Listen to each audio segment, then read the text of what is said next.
So most of my personal life it's private. Yeah. And that's usually how which is it's good. You know, you also don't want to be out there, but you never know, man. Like you could say something to me or to Berto one of these days, and you never know that maybe I went through something very similar to you, and I found a certain way that helped me out a lot that you had no idea of. And you know, if you didn't express that to me, then you would have never learned the lesson that I can give you or the fucking seed that I can plant. You're right.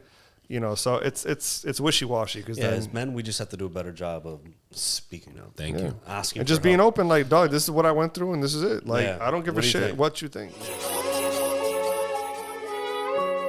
Cause they thought I'd never make it. See me fall down and they celebrate it. Learn how to win with no demonstration. Pop box the cool got a ventilated. Cause I can't see shit out on 95. Prolific little bitch, I see dollar signs. The shit I done seen got me traumatized. Tryna clear all the pain in my mama's eyes. And my daughter, she watching me closely. Tryna better myself like I should be. Had to chill out with all of that street shit. I came a long way, but don't push me. Rest in peace to my bro, it ain't right, dawg. 20 bands, nothing that's light sauce. Hit the booth and I turn all the lights off. Gotta get in my zone. Gotta turn on my phone, cause all them smiles is fake and I see it. Bad guy, if I got out, I'll be it. Baptized, but I'm living with demons. Trap vibes, so I'm cashing out Neiman's. No face, swear these bitches is heathens, but I don't need them though. Keep my moves quiet, you don't need them. Welcome, ladies and gentlemen. Welcome to Prolific Podcast. This is episode number 37. Are you okay, Willie? Yeah. 37. Right. 37. Nice. It's actually a lot more, but we were doing seasons and stuff, so we switched it up, but it's actually more. Like if we start from all the way from the beginning, we should be at like... Nah. No? No. We did 15. That's already 30, and this is the third season. Yeah. 37. 37. We've only done 7 this season? Yeah. All right. So you want to run this back or just keep I say you just keep going. All right, keep going. Anyways, ladies and gentlemen, this is actually episode number 37. Yeah. So welcome. As always, it's one of your hosts, Berto, checking in. Oh shit, I said my full government name. Yeah. I've never done that before. Yeah, that's the first time. All right. I think our guest I usually say Berto. Like, yeah. Our guest has you nervous. Dude. And then the other host. That one too. Yeah, just call him Dude. And the other host, you got your boy Will here. It will. Willie. But welcome, ladies and gentlemen, to episode number 37. As always, make sure you guys are following us and make sure you guys like, subscribe. Links are always right down here. Description. But as always, we got another special guest joining us today. Of course we do. Of course. And the special guest, of course, it's not special without the proper intro, you know, because sometimes, all the times, men should be hearing it. So here we go. And you're the king of intros. I'm the king of intros because I enjoy just really giving people their praises, honestly. Respect. And as men, we have to tell each other that more often than we know that. But this young gentleman has been disrupting the real estate game for over 9 years now. Him and his team have helped thousands of families, selling over $500 million easily, right? I would say, okay, absolutely. Selling over $500 million in real estate transactions over the last 9 years. He runs the #1 real estate team, not only in Cutler Bay, Florida, but also in Homestead. And I'm putting my money on it that pretty soon is going to be in the entire Miami-Dade County, just for anybody listening. Yep. That's the plan. That's the plan. One of his favorite quotes that I like, and one of his phrases is that who you work with matters. And I can't wait to tap into that because it resonates so much with a lot of other people and a lot of other things.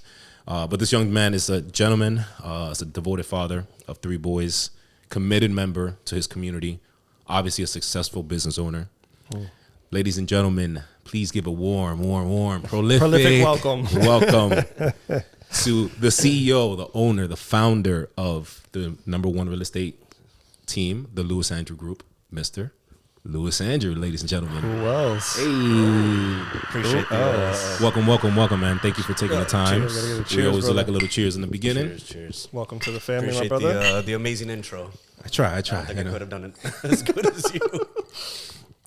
I had to ask gotta my get- boy Chat GPT about you. There you go. How do you introduce Anybody.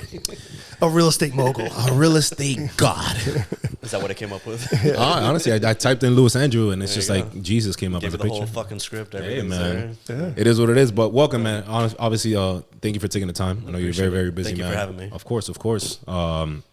Welcome to the platform. Welcome to Prolific Podcast.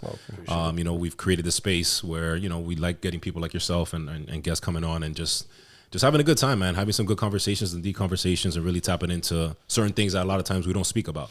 Whether it's business or personal. As men. But letting little mental health check. How we feeling? How we feeling? I feel great. Yeah, I feel great. Is that the real answer though? Yeah. All right, cool. No, I just asked because I know naturally as humans, the obvious answer when they say, "How do you feel?" Oh, I'm good. Right? Like everybody's always good. If you asked me this 20 minutes ago before a drink, I might have given you a different answer. But now I feel pretty good. Right, well, no, you can't let the drink mask it. I won't press you too hard, but how you feeling, Willie? How you feeling? I'm chilling, bro. Yeah. I mean, like this. 1 to 10. 1 to 10. 10 being the best. How you feeling right now? I've been vibing on a high frequency the last couple of weeks, so I feel really good. Like, You think it's because of Coachella? nah, not really. Honestly, I think it's just I've been meditating a lot more. So I've been like really just like every night I've been just sitting out here and just meditating like in this chair. What do you think about? I just try not to think about anything. Not to think about anything. So there's half and half. So there's days that I want to just not think about anything. I just want to just try and focus on like my breathing. But then lately I've been just trying to just think of seeing myself in the future as who I want to be. You know what I mean? And just envisioning that person. And what I do and how I walk and, what I drive, what I live in, what I'm doing for my community, what I'm doing for my family, all this other stuff, like how I look. Like I just been envisioning that. And lately I've just been, I've been feeling like really good. Work has been great. It's awesome. I've just been vibing. Yeah, it's good. Yeah, so You're manifesting your future. Mm-hmm. like that's the whole concept that I'm trying to think of, just like thinking already, making it already true, essentially, because it's all about perspective and like what you think is true will be true. Absolutely. So The more you believe it, the more you talk about it, it's going to happen. yeah, so For sure. I feel good. Good. Can't complain. You didn't give me a number though. I said 1 to 10. I'm like 3. Stop. That doesn't even make any sense. Nah. I'm like a solid I'm at like a solid 8. Okay. How you feel? 1 to 10. 10 being the best. If I can get gas Overall. in less than 10 minutes tonight, Bro, I would be like a 9. But Less than 10 minutes? Yeah. There's a gas station. It sounds fucking crazy. There's one. right? There's one right down the street. No. When I Yeah, pulled up but- earlier, the line was right on the exit on 17th Avenue. Then If So I can that- get gas under 10 minutes tonight, Yeah. I would say about an 8. So for those that are tuning in, there's some gas shortage going on in Florida. yeah. ¿Qué pasó? No, because go ahead. Go ahead. Yeah, Okay. no, it makes sense. I guess some people don't know about the shortage, right? Yeah. not from So I mean, there's some shortage about the gas tanks not being able to get into Florida flooding and all because of the flooding that we had a lot of rain last week. So obviously, there's a lot of people that always exaggerate and start ODing. But right now, it's a little difficult to get gas. You can't just pull up to a gas station, and if you do, you gotta wait. If there's gas. If there's gas, Yeah. you gotta wait 45 minutes, hour and a half to get some gas. So just letting You guys might know. run out of gas at the gas station. or Or you might just skip a get bunch of people. yeah, or you might be like my girl's dad that got to the gas station, waited in line for 2 hours, and when he got to the pump ran out. Fuck. Yeah, so that's that. What were you gonna say? Cool. No, let's say where are you at? Oh, you asking me? Yeah. I appreciate you because I was like, nah, nobody ever asked me. I'm always guiding, and I'm like, Like, yeah, he's good. I'm good. All right, so let's get on the shit. You and just I'm said, like, He wants to be asked. I can tell. man. You I look really like a wish I 10. could tell you. I really wish I could tell you a 10. Obviously, I really wish I could tell you a higher number than 8. Right now I'm at a 7. I'm at a 7. It's crazy. None of us had 10. None of us are fucking fulfilled. Do you feel like happy, we would ever why get are to we a not 10? there? There's times, right? Yeah. Where I mean- it's a 10, and there's times where it's a Yeah. fucking 2. Yeah. But yeah. I feel like we that's get like that average number, and it's like, oh, 7, 8. But none of us here said a 10. Yeah. I Why feel like not? that's the ultimate goal. I mean, I feel like when you get to a 10 is when you've reached to like a level of like spirituality that you don't need anything. Like you're good. But will you ever get to a 10? Because there's always everybody wants more. No, but I'm saying like when you're at a level of like like I said, the spirituality of like where you don't need anything, like money or nothing like that makes you fulfilled. Mm-hmm. It's like you are happy because you are here, you're good, you're at a 10 because I'm like I have everything I need and what I want. I'm But chilling. what if you couldn't pay rent? Are you at a 10 because you're spiritually happy, or there's still a lot of other components? That to- depends on. I mean, It's a good question. Yeah. that it's like- depends on it's like- what your perspective of, But the perspective can go so many different ways. Because right now, what I should be saying is that I'm at a 10. Why? Because I'm breathing. I'm healthy. My daughters are healthy. I have a job. I paid my mortgage. Like everything that we need, I have. But being the people that we are, being the men that we are, being the places that we want to get to, we're never really going to feel out of 10 until we get to that, monetary kind of like. And it's and the only reason why I say that, 'cause, granted, I mean, we don't really know each other, so it's like it may sound kind of trippy, but when I went to Colombia, that was the only time I've ever felt that, where I was completely satisfied with everything. Like I didn't need water, I didn't need food, I reached a state of pure just I'm good. Like but I'm you haven't perfect. felt that way in the United States. No.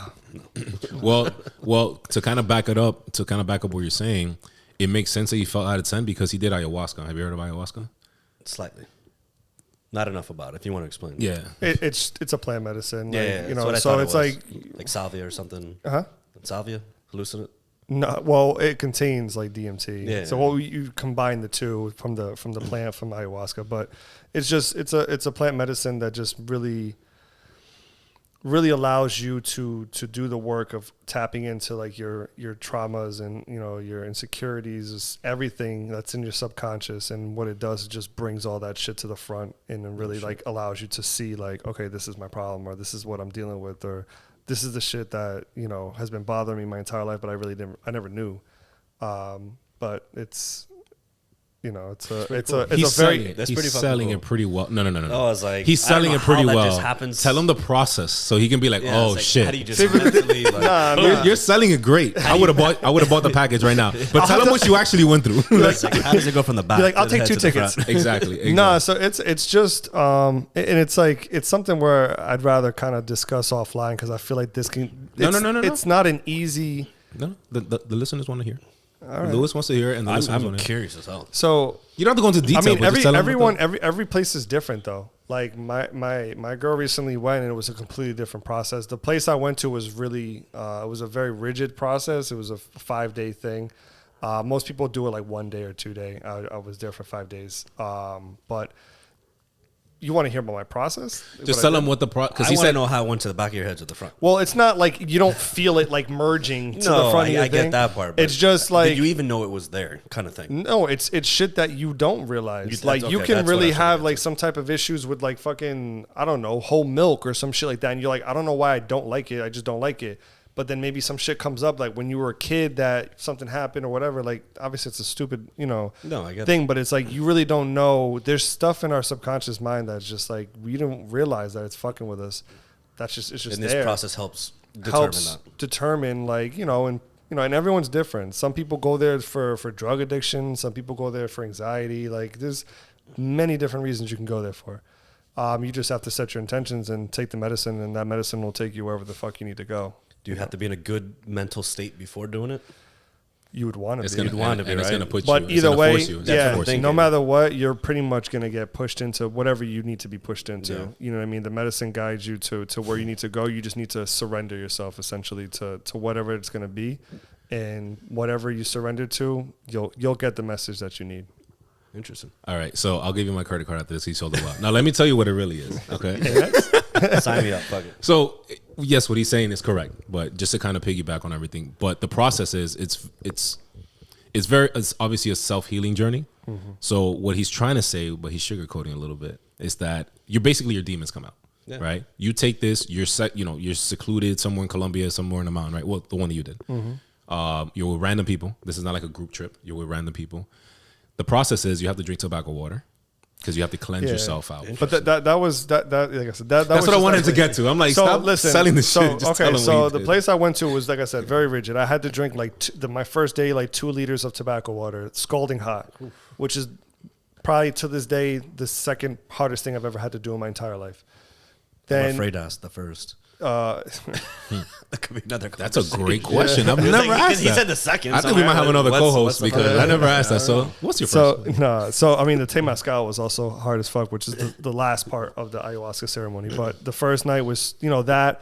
Then the next 3 nights or so you're doing ayahuasca. Obviously, the more you take, the deeper you go into the thing. Halloween, 2 years ago is when I did it. I had what's called an ego death, which is like literally your ego dying inside of you, and you feel like you're actually dying. And then on the last night, you have to do a temazcal, which is a sweat lodge, which is pretty much like a thing that they have, like a little hut, and then they burn these rocks for hours, and they bring it in there, and I was in there with like 30 people. Mind you, like my height, like the fucking thing was like right above my head. So I'm like crunched in this little space, and I was in there for like 2 hours at like 150 degrees. So imagine a sauna Times 5 times 1,000 in the 30 dark, 30 fucking but people. you're under this Yeah. drug where you haven't eaten, you're cleansed out. That was the next thing. You haven't eaten anything in 5 days. because you can't eat because you're throwing up something. Like the medicine makes you what's called purge. So you're just purging a lot, so you don't want to eat. Have you guys seen Yellowstone? I'm not. No. I heard of it though. It's fucking crazy, but I'm pretty sure that one of the main actors goes through this. So Where yeah, you're pretty much right about to die. Yeah. Like right there in death, and light flashes your eyes. You see a bunch of stuff. You wake up and you're like, "Holy shit! Yeah, it's I trippy. know what I'm Yeah. supposed to know."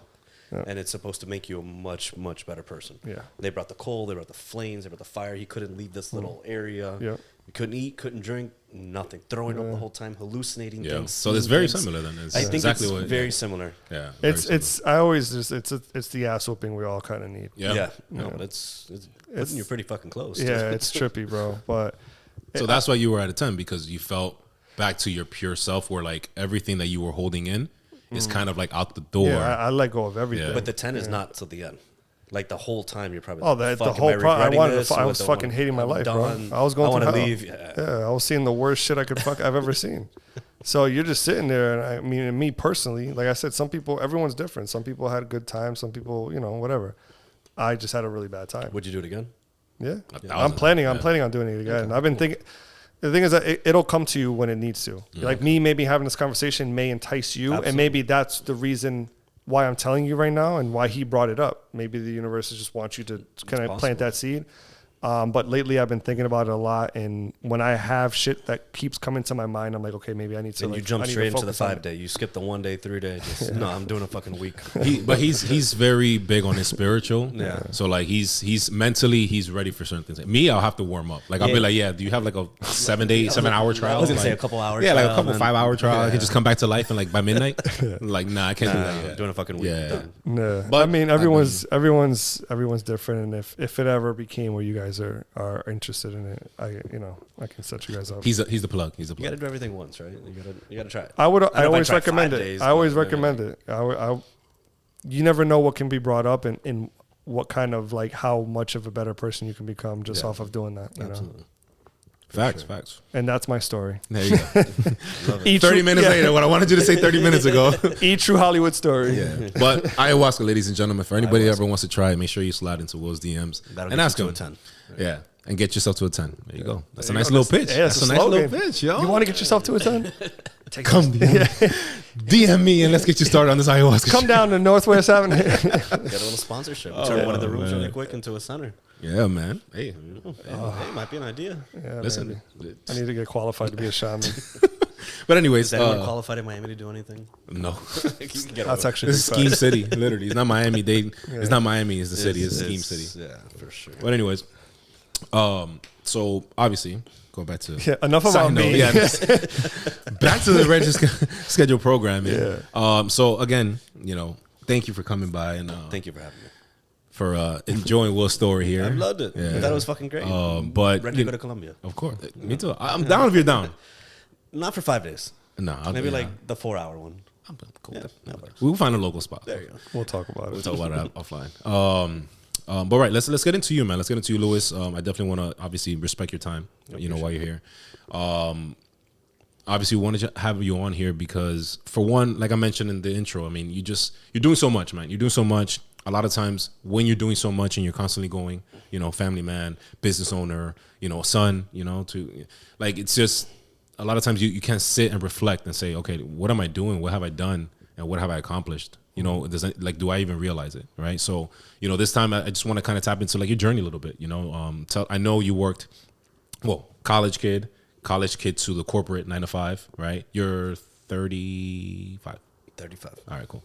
I was 87 babies, right? 87. Yeah. I know you're 87 with me, but I'm like, so 35 years old, man, but in 35 years, you've accomplished a lot from what we can see from the outside in, Sure. So just tell us a little bit about the journey, again, I know you were college, then you went to 9 to 5, but then while you were in the 9 to 5, making good, what is considered a good amount of money in, I guess, the world. society. To the masses. Yeah, to the masses. Like, you know, once you make six figures, like right over 100, you consider like top 2%ers of the world.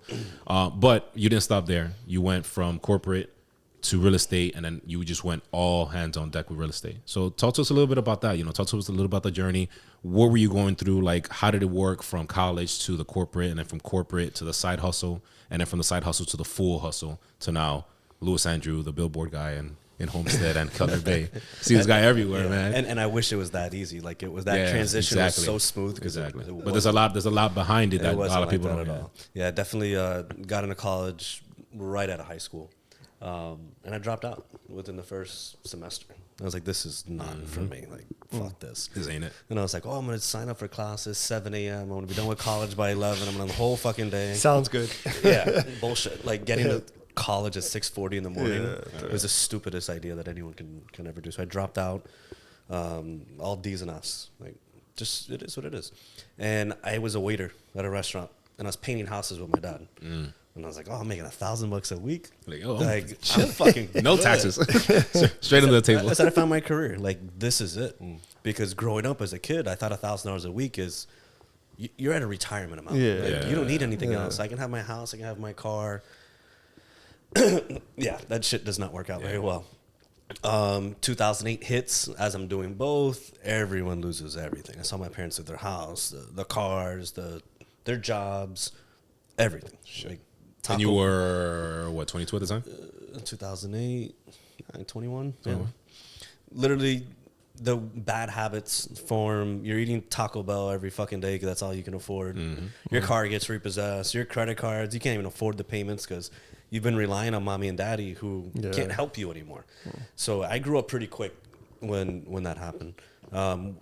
I did the fire academy. I was like, oh, I'm going to do fire academy. I'm going to be a fucking Let's go with the safe job, right? Let's go with the safe job, right? It's government. My parents like, yeah, do it. I finished it, and then I was like, fuck this. I'm not doing this shit. First fire, he's like, how long was that process, the fire academy? 2 years, because I did the one where you got a degree. Yeah.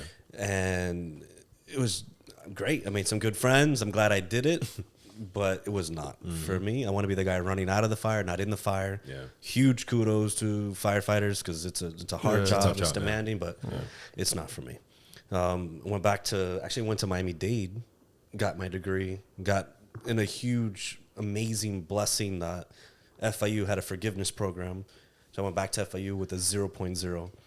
And ended up graduating. That's strong. Like, almost like a 3.9 or something. So you started fresh, clean slate, and then you had to build that back up because they did the forgiveness thing. So it's kind of like so you got to come in as like a junior, slap on the hand, 0.0, and make it up. It worked out. Graduated almost like a 3.9 finance degree, and did the corporate America ladder for like 10 years. So what made you transition? Because you like school wasn't for you, and then you went back and finished at a high. I think seeing my parents lose everything, like everything. My dad is an entrepreneur. My mom's corporate America. We had an amazing life. I grew up I wouldn't say high class, like middle class, normal, but went on vacations, went out to dinners, very comfortable, to overnight losing everything. And I was like, never fucking again would I ever do this. I'm like I said, Taco Bell 5 days a week. I saw my car in a tow truck. And then come and get your shit out of the car. Yeah. Every credit card. It's a very humbling experience. I couldn't even get gas. I couldn't even buy food living check to check. Yeah. I was going, which might want to edit this later, I don't know, but I was going to the Publix and like cashing checks that I didn't have money in. Oh, I feel because I needed the fucking money and then had to run and cash another check to deposit it back in my account. And it was a hard fucking time. But going through something like that where like, because it's funny because I've been in the same situation where I had seen my mom's car get repoed once, and it was just like it's hard, like the empty feeling of just like, and then I don't know how you felt, but like I felt like, damn, I can't do anything. Like there's nothing I can do at this moment to help. No, there's not. And it's like I've always been somewhat of like just trying to help my family as much as I can. But that moment, I was just like watching the car go. I blocked my car in, and I was like, oh, they're not gonna get it. I knew they were coming.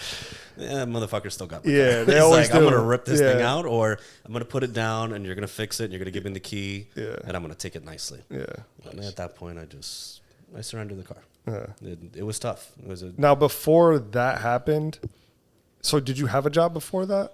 Right around that time, I just finished the fire academy. Okay. And because I know, like you said, like, you know, growing up like in a more privileged, you know, it's like if I I've want to always- work, I've I'll always- work. No, I've always worked. Okay. Like that's something I've been working since I was 10. Did my dad pay me? Maybe not. But I've always Whatever he been wanted working.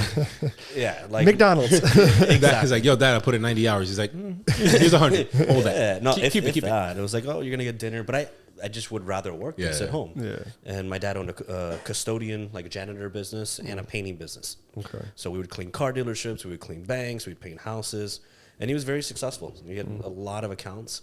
But yeah, I've always worked. And then at 16, on my 16th birthday, funny you said McDonald's. I rode my bike to McDonald's and applied for a job there. Worked there for 2 years, but I've always worked. It's in my nature to work. I like multitasking. I like juggling a lot of things at one time. Yeah, I mean that's good. Most people can't. I No, mean, it's like have to.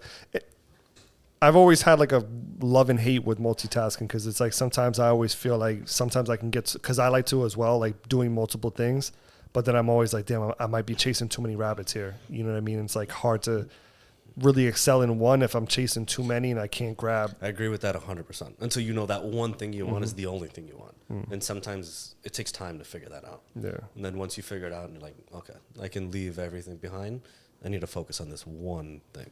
But most people don't figure it out right away. Not at 16 years old, at least. No, the fucking 16, bro. Yeah, a lot of people I stay. found out like last week. I still haven't found out. Like, I'm still riding the not wave, supposed to. bro. I'm still riding the wave and trying to figure out my shit. But the show's not about me. Anyways, but all right. So going back to the 95 in the corporate. So you were doing very well, corporate America. Very well, 6 digits, manager position. And what for one, who brought real estate into the idea of real estate into your mind, like into your head? And when did you decide to say, okay, corp? Because I think at this point, did you already have one of the kids?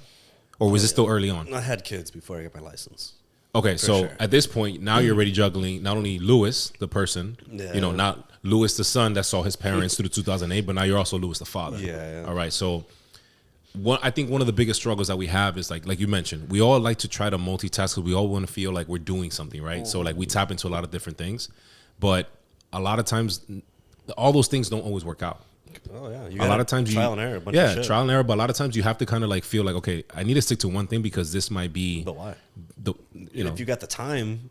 yeah. Because a lot of the things that we multitask in, we can't put more time and effort. Right? You can't put more time into your 9 to 5.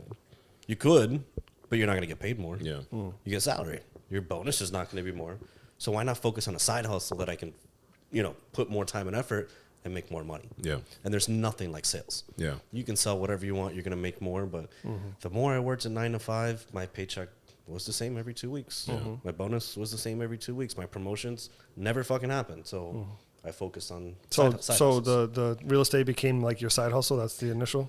real estate became a side hustle, without a doubt. Back in 2014, I bought a house, sold a house. A friend of mine had a real estate license and never wanted to get into it. I was like, I don't want to fucking sell people shit. Like, this is not me. I don't want to be on billboards in Homestead. Yeah, it's like, wait, I have to Color me. sell somebody something.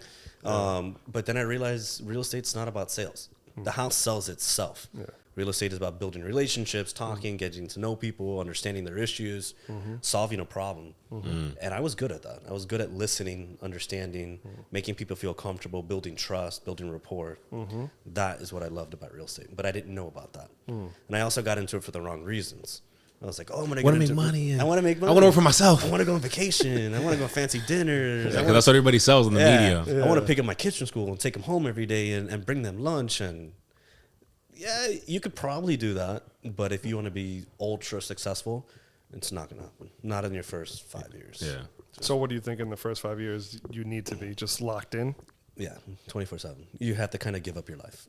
Like in the easiest way to say that. 7 days a week, man. Oh, yeah. Easily. 7 Like days there's a no week. weekends with real estate. Like if you're doing what you're supposed to, of course. Correct. Like because a lot of people are working, right? They'll post, Yeah. hey, I'm showing a video, I'm showing a house, and then out of nowhere it's like, yeah, you're at brunch 20 minutes later. Yeah. That's not really working. I think what he means is like with real estate, this right here, this device on my phone is your life. Absolutely. Like any emails, any texts that come through, it's like if you don't respond to it, because the minute you don't, guess what? That person or that client you're working with will easily change and go with somebody else. And all those weeks or months that you've been working with that person, now all of a sudden you're back to square one, trying to find another client. Yep. So it's like you have to be on top of it every single day at all times of the day. Yeah, and I worked in my mind, 2 full-time jobs: real estate, corporate America. And I never wanted to quit corporate America. To me, real estate was a side hustle. It's going to pay my vacations. It's going to pay my renovations. It's it's play money. It's have fun money. Eventually, it took off. Started making, I don't know, I'd say 3 times more than my corporate career.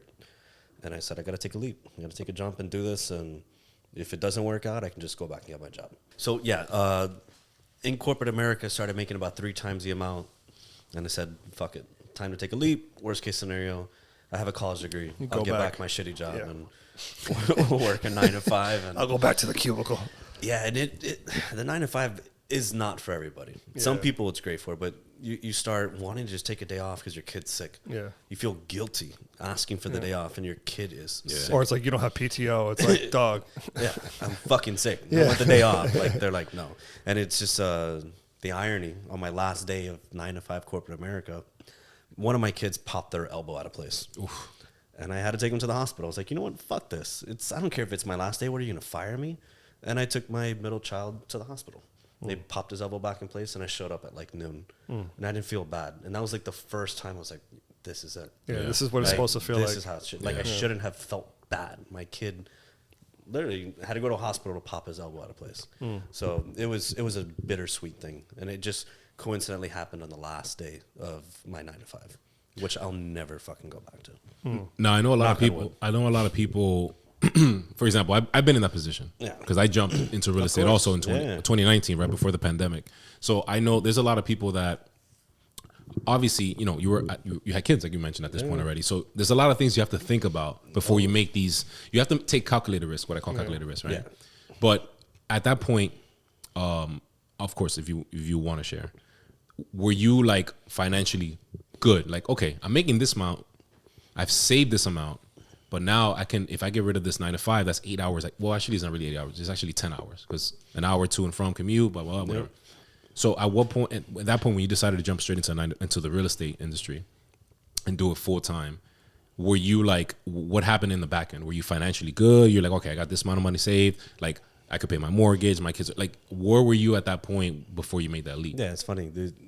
I thought of 3 things. I needed $100,000 in the bank because in my mind that was enough to get me through a whole year. I needed life insurance of I think at the time it was like $1 million. If I die, at least my family's set for a couple years. Yeah. And then I needed a health insurance, but I ended up not even getting health insurance. Yeah. I realized I could rather just do self-pay. That shit is expensive. It ended up being much cheaper, and I haven't had insurance since 2018, and life is good. Life is good. Life is good. And I've been in the hospital a bunch of times. My kids have been in the hospital. Yeah. I think insurance is like a big it's a fucking scam. Damn, man. Everybody knows that. It's okay to say like, oh, you don't have insurance? Well, let me give you 50% off. I'm like, shit. I'm going to start saying I don't have insurance. Then I was like, I'm not going to get insurance. Oh, shit. And it's been fucking great. Yeah. And I just pay everything. Wait, they just give you 50% off? Yeah. They're like, oh, you don't have insurance? Oh, don't worry. We'll give you the cheaper medicine. We'll give you this. And I'm like, what? Yeah, so I haven't had insurance in 5 years. I didn't know that was an option. I never heard of that. And at the time, cancel it. I think the quote was like $2,000 a month. So in my mind, I was like, as long as my expenses don't exceed $24,000 a year, I don't need insurance. It's been 5 years. I have never gotten anything above 4K. 24,000. Yeah, like on average, it's 4 to 5K a year between the medicines, the doctor visits, things like that. Yeah. Never above 20. Yeah. So in my mind, I've earned or saved $100,000 by not paying insurance. Now, if there's a broken arm, a broken leg, if I get cancer, like any crazy shit, I'm fucked. And I get that. But if you think about the cost savings and how healthy a person should be in their 30s, it might make sense. It makes sense. It makes sense. It makes sense. Yeah. If you know you're a healthy person, run the risk. Yeah. If you're an unhealthy person, get fucking insurance. Yeah. Yeah. I've been relatively healthy, knock on wood, for a very long time. Yeah. If you happen to pop into an urgent care because it's an emergency, like, oh shit, I stubbed my toe and it's sideways. Exactly. Exactly. And you know what? And those are accidents. Probably not gonna be that bad. Yeah. I promise you, it's probably not gonna be that probably bad. Like 1,000, 2,000. Yeah. But even if it's 10,000. Yeah. Fuck it, don't pay it.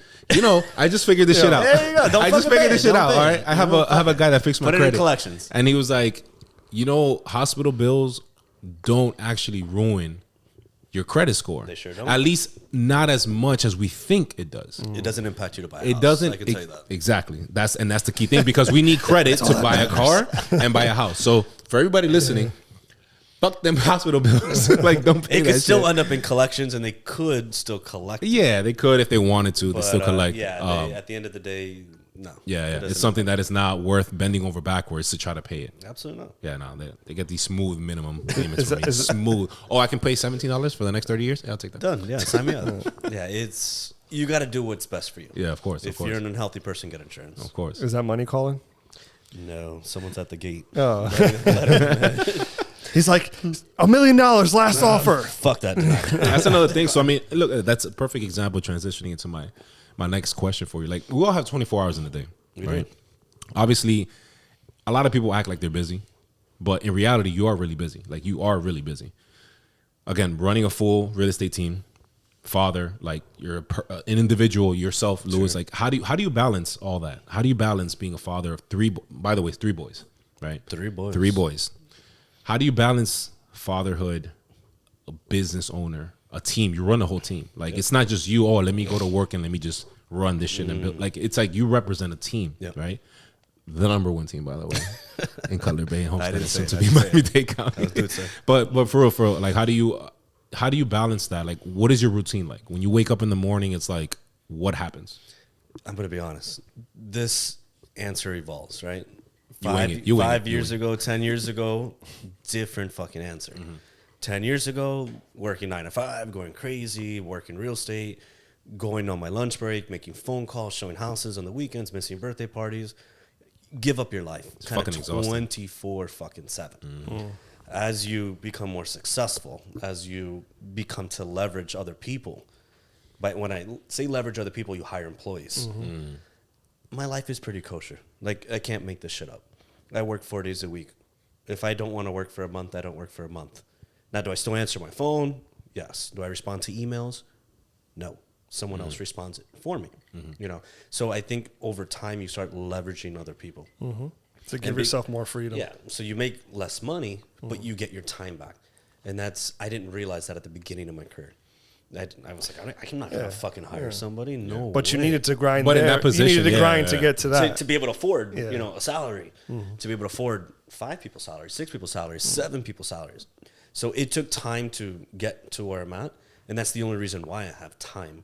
But the first 5-6 years, to answer your question, my little thing was, I'm going to wake up an hour earlier, I'm going to go to bed an hour later. That's 10 hours extra a week that I didn't have. My 10 hours, if I'm focused, is equivalent to someone 40 hours, like, who are all over the place. I have time for another full-time job. And that's kind of what I stuck to. But I missed out on a lot of shit. A lot of vacations, a lot of birthdays, a lot of events. Like kids' birthdays? Kids' birthdays, showing up late, not being able to set up. Never had dinner with my family, like, ever. Do you ever feel like your kids look at you or feel a certain type of way because of that? Do you think that I think they were at the age that they didn't quite understand. I really think they were young enough. Yeah, they were too young that they don't understand. do you feel like a certain way towards that? I do. Like, I'm not gonna say I don't. I'm just saying, like, does that experience not being able to be there is what made you like, dog, like, I need to, when I get to a certain point, I need to cut off my schedule and, like, my time is for them and be as free as I possibly can. Yeah, it happened one time at an event in Anaheim, California.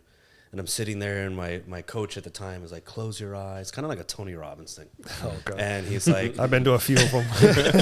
Let's not even talk about Grant Cardone. We'll save that for another day. But he's like, close your eyes and picture where you would be at if you don't change anything in 10 years. And then where you would be at if you don't change anything in 20 years. And to be honest, like, I pictured myself overweight, divorced, really, and my kid's not in my life because I was just never fucking there. I didn't have time for myself to, like, eat healthier or go to the gym, and I was like, this is not what I want to do.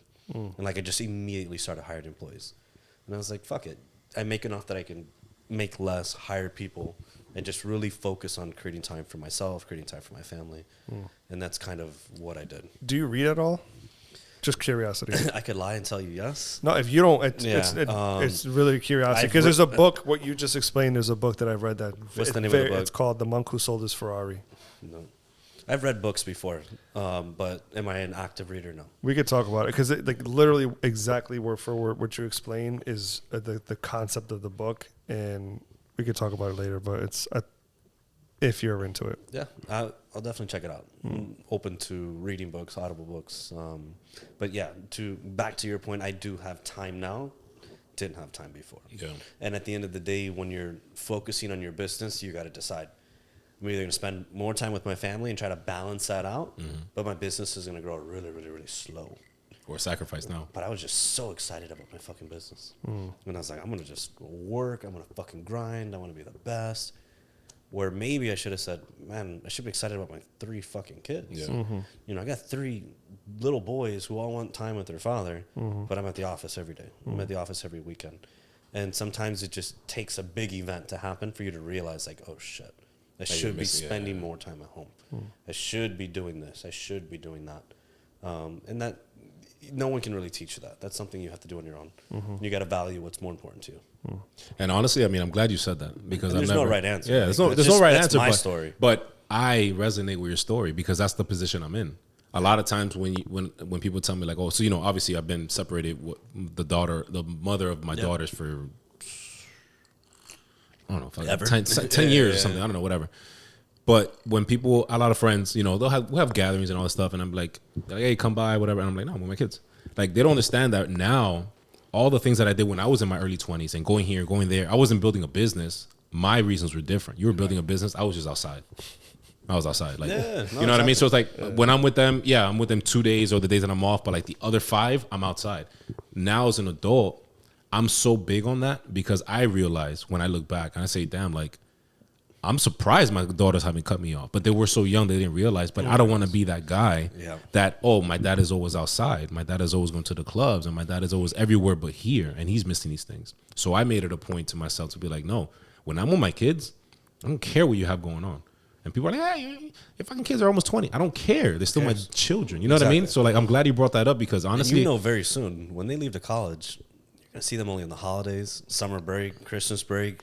Or when I'm hounding them, hey, can I come up? Can I come up to wherever like, the fuck no, you're at? They want you. And they're like, no, you know, like, you know, so that I'm glad you brought that up, honestly, because honestly, I started like thinking about myself like, damn, like I literally went through the same thing. The only difference was I wasn't building a business, but I missed on a lot of things that when they were young, very, very, very young. There were 3 or 4 when I split with their mom, 3 when they split with their mom. But now it's like, I'm not missing out on anything, bro. And again, no other job is going to fucking hold me back from that. No business, because that shit is more important to me. They don't care about what you're doing. They just want your attention. They want you there. They want to make sure you're listening. Yeah. If they're playing games, you're playing games. Yeah. If they're, if girls, if they're a dance or they're ballet, they're playing soccer, you're there watching their game. You're on that field. You're doing whatever. And I'm present. I'm not on my phone. Correct. And like, I got to take this call. Yeah, I might take a call here and there, but it's like majority of the times I'm there.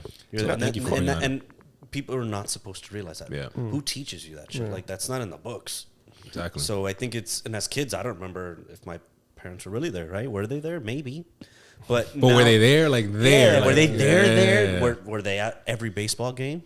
Yes. Yeah. Were they had picked me up from school every day? Yes. And those are the things I remember. But do I remember elementary school? Fuck no. I don't know who picked me up from school. Yeah. So, all you know is you got home. I got home. You got home some way, somehow. I don't know. Now, question. Random shit that has popped up in my head for Berto. Do you think that you'll have like the what's I think it's called like the empty nest syndrome, like when your daughters leave for college? Like I know you have you have them every other week, right? Every week, every Sunday we switch. So I see them. I mean, I could if I want to. Yeah, but do you think that you'll have what's called like the empty nest syndrome? Like they say, like when like they move away. When they move away, 1,000%. Are you gonna feel lonely? 1,000%. Yeah, because you're gonna have like my thing is that purpose changes. Not only the purpose changes, but I think that for one, I'm the only person that I know that had kids at 18. Like none of my friends have had kids that young. So I've been through a lot of shit that people haven't been through, right? But my thing is like, my daughters and me grew up together. I tell people all the time, they're like, "What do you mean?" I'm like, "Bro, I was 18 no, you're right, 100%. when I had kids. I'm 36." And my daughters are turning 18 this year. First of all, I'm a popping ass spot. You know what I'm saying? I'm out here, you know what I'm saying? Dilf mode. But what I'm saying is honestly, like, but honestly, though, like, no strokes. Being a young father, it has its benefits, it has its perks. But it also does allow me to be so much closer to them because I talk to them like they're my friends. I could see it though. Because they have to understand the shit that I've seen and I went through. They'll never see that. We live in the best neighborhood in Kendall. And let me tell you, you're still growing up. And you're still. I said it trying to earlier as a figure joke. shit out. I don't know if I said it on air or not, but I'm still trying to figure it out myself. So like when I tell them these things, like, It's oh the look, truth. I'm doing this and this because of this. Like I open up the ATM business, they see it. Yeah. They don't know like, okay, this is like the passive income that's gonna be for them. Correct. But they understand, okay, I gotta wake up at 6 a.m. when they go pick something up and go deliver something. Like on a Sunday, but no, it doesn't matter. It's just I'm building the pipeline. Yeah. So when I talk to them, if that all of a sudden goes away because now I don't have access to them every week. Now it's like, oh fuck. Like those are my low key, those are my friends. Those are my friends too. Like real shit. You know what I mean? Like obviously you have my girl and all that, but like if they were to leave, I would definitely feel that emptiness. And I would get anxiety. I would get anxiety. Now I'm very protective. You know that. I'm very protective on that. I mean, that's a part from it. Like I'm talking about just like being, like you said, lonely, but the protective, obviously you're gonna fucking feel like I'm not watching over them anymore or like as much as I used to. No, I need my kids. Yeah. Real shit. I think honestly, like obviously everything happens for a reason. But having kids at 18 has taught me a lot, has matured me a lot faster than a lot of people have. But I think I needed it. Like I think from who do you think you would be if you never had kids that young? I would be a fucking thought, honestly. I would have 7 kids. I promise you. Look, First I thought you said thug, then I was like, no. thought. Well, that too. Shit, That too. No, I was. You 7 can kids, 7 you can different ask, baby moms. Probably 6. Probably Okay. one will have to. But no, like for real, like at 18, like I was up to no good. Again, we talked about this before. My escape when my parents split up at 12, from 12 to 18, when I had my daughters, my escape was going out. Yeah. So when I went out, it wasn't just to go out. It was going out and up to no good. Yeah. So I was with a lot of wrong people. I was with a lot of gangsters. Like I was doing a lot of shit because I was the young guy and I was trying to be cool because I didn't have no brothers. I grew up with one sister. She moved to New York. So by the time I turned 18, I was lonely. Like not lonely, but I was like alone. So you surrounded yourself around maybe a crowd that should have been a different crowd. You might have ended up in a completely different fucking ballpark. It was so natural to me being in the streets and chilling in the corner and skipping school, not saying fuck what high school, fuck high school. I went to an F school and I didn't even know. You know what I mean? Like going to that school and then like going out, and me and Carl were going down the same path. Carl, obviously you know Carl. Like Carl changed his whole life completely when he got into banking and corporate life. But before that, me and him were outside, like up to no good. Yeah. So if I didn't have my daughters and other people to think about, I would have been a guy living in fucking Alapata right now. Instead of owning a house, I would have been renting an efficiency probably. But I would have like a good role model. Sounded like I didn't have a mentor. I didn't have a role model. Was your father in the picture? My father was in the picture, but I didn't. Like I didn't have those one-on-ones with my father, right? Like once my parents split at 12, I was trying to figure out shit that I didn't know how to figure out, but I was trying to figure out, but I didn't know how to figure it out. So that's my answer. So you grew up on your own. I basically grew up on my own, and of course, and I never knock, my parents. We've talked about this before.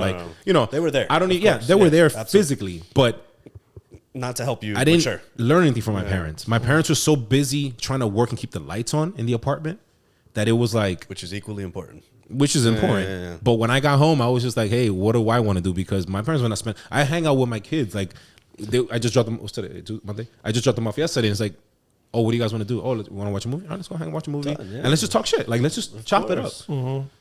This kid's generation is nothing like ours. Like, they be telling me their problems. I'm like, oh, you're 17. At 17, I was already... That's another question. Like a whole nother podcast. Yeah. But yeah, to go back to your question, it's that I would definitely have that emptiness.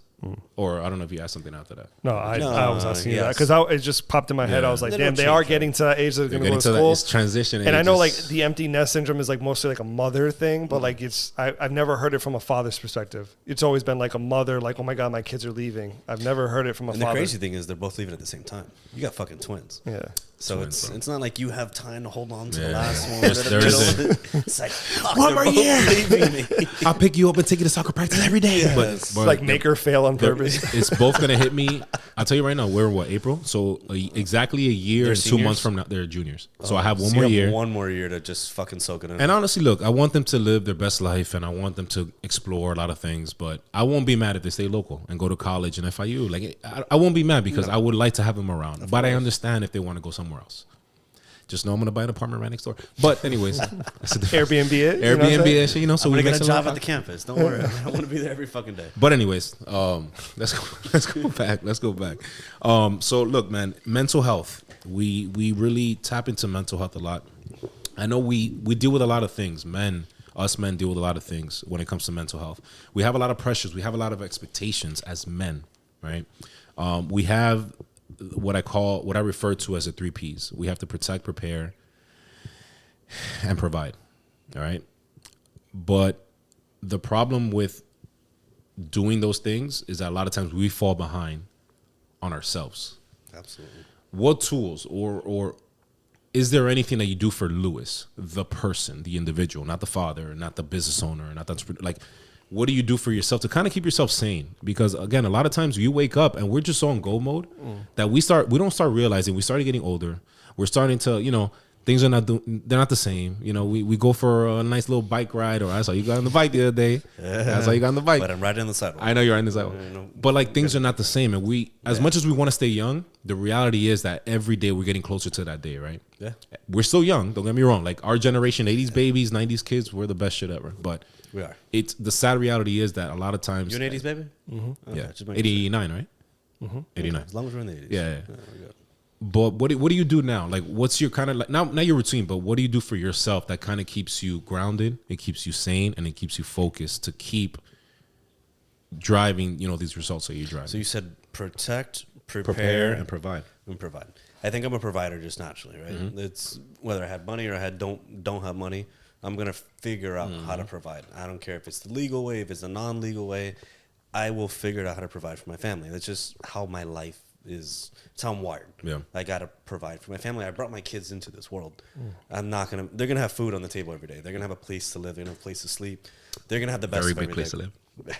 Well, not any other. Yeah, they're gonna have somewhere to fucking sleep every fucking night. But that to me is really important. Am I gonna protect them? Hell yes. 1000%. Like, Chitty bank. yeah, that's what they need, right? Let's not talk. No hollows. No. We're gonna change that up after tonight. Yeah. They're my kids. I gotta protect my family, and that's not only family. That's friends. That's everybody. You talk shit about one of my friends, you talk shit about me. But prepare. I don't know if I really prepare. Oh, that's my 3 Oh, that's but I'm just letting this you is know, not a Google, like I just made that up I'm like, myself. No, yeah. do I work hard? Do I bust my ass? Yes. Do I prepare?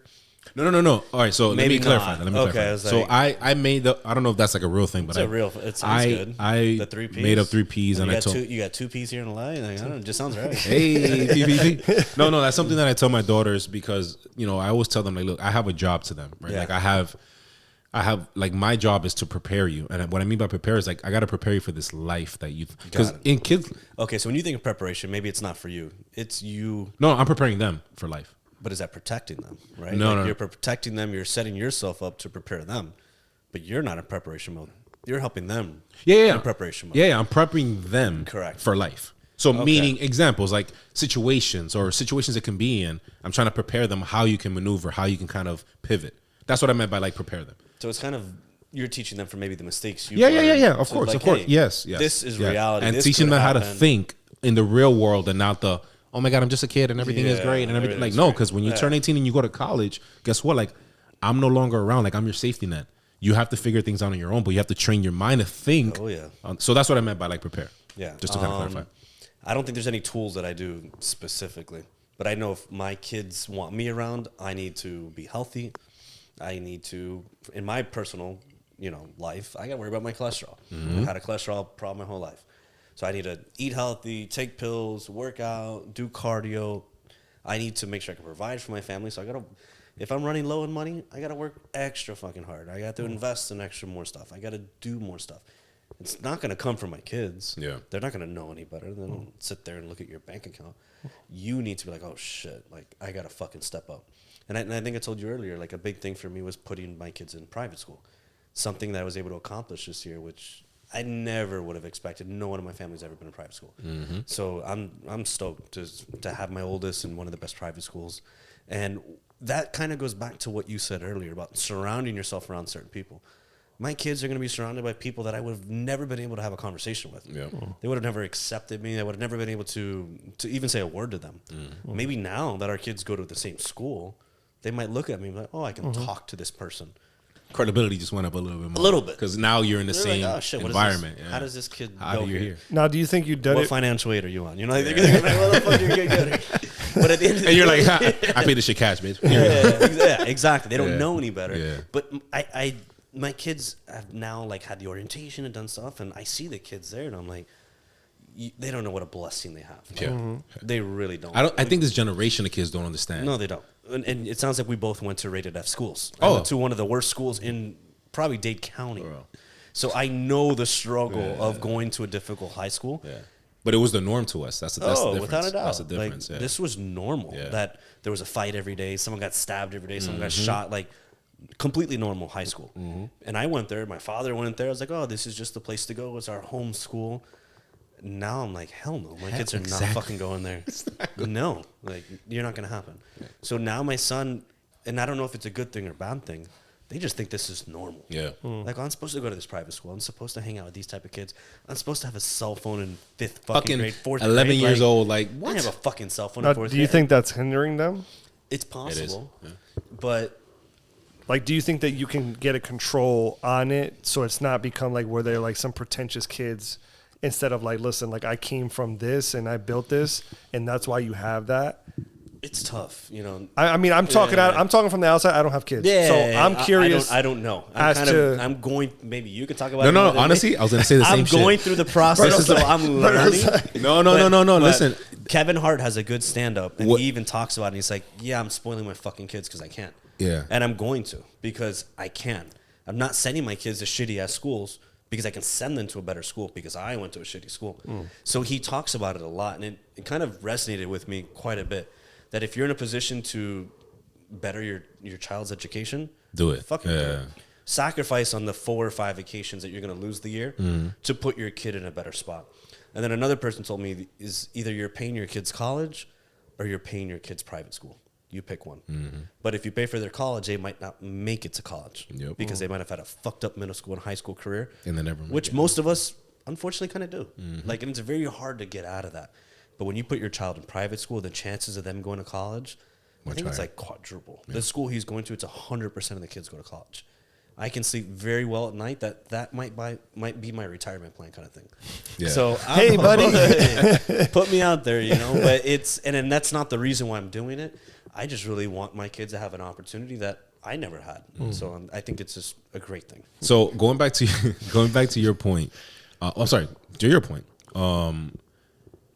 I didn't know how to answer it at the moment, but you answered it for me because you're right. Like, we don't know if it's gonna hinder them or not.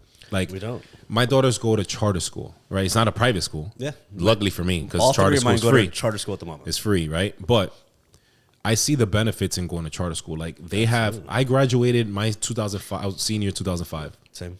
My class was 800 kids in Sunset. Mine was like 400 who actually graduated. We had I don't know who graduated. I just know the class was 800. Yeah. Class of 800 graduated 14. But Sunset is 14 of us. Yeah, no, but Sunset is preppy as hell. Like, when I walked in sophomore Sunset year, High School. Yeah, Sunset High School. It was a good school. I'm the only guy with a 3X tall tee, a do-rag, bandana, jeans, and like everybody was double polos or Pumas. I was like, what the fuck did my mom transfer me into?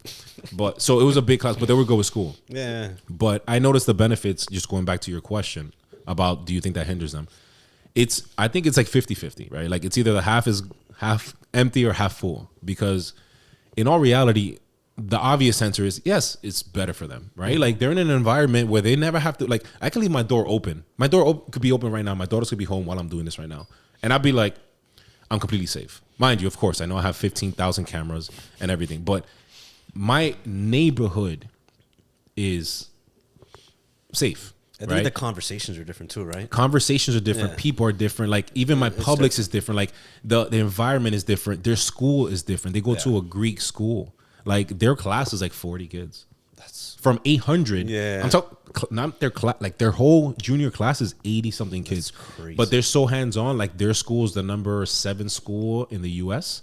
for academics. wow. Yeah, That's it's awesome. it's crazy. But had you not done that, who knows where they would be, right? Like they'll are be setting them in up. Alapata with me somewhere in a 1-bedroom apartment, You're- and then yeah. getting fucking potentially stabbed every day. So it's like a part of me understands that what I went through, I learned a lot. And you don't I wanna put grew them up through quick, that. and I don't have to put them through that. But the other part of me is like, if I'm a parent, why the fuck would I want to put my child through that? Hell no. Why am I not working harder to make sure they don't go through that? But then again, they learn so much when they go through that. Yeah. You get what I'm saying? So it's like kind of like That's a why. double That's standard. why I asked. Like it's like a double entendre. Double entendre, yeah, that's what it is. Double And entendre. when you say that, though, is it they're learning more street smart?